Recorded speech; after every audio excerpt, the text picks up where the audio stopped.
Jelić Milica sa pesmom Vojnička. Jelić Milica je master profesor književnosti i jezika, rođena 1977. godine u Beogradu.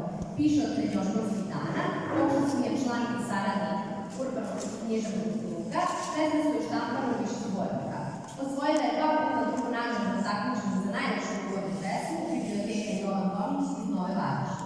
Njena pesma Uspavanka u izvođenju Mirjane Marinković osvojila je prvu nagradu glasovima publike na Međunarodnom festivalu Ad Autora poezika u Novom Sadu 2015. godine.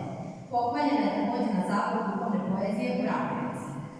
Zbirka pesama Ljubove su izdanje poete objavljena je 2013. godine u Beogradu sa profesorkom Mirjanom Marinković i ostvarenu saradnju na 3 albuma. Nema više vremena, Prolaznik i Uspavanka.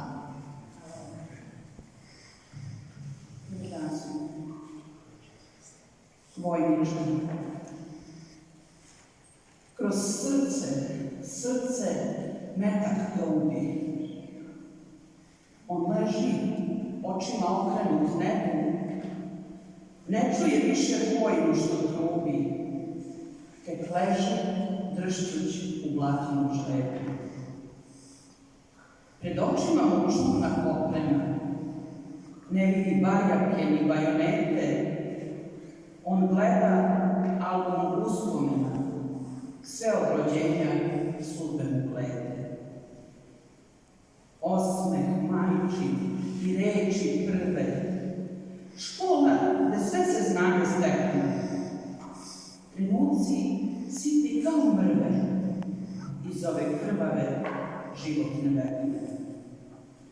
Nemiri muški i miris žene, sito i jabuka iz crkve zvona, mirišu sada uspomene od dunje žute i kapone. Zemlju svoju sad mrtav grli i ona njega grli još jače.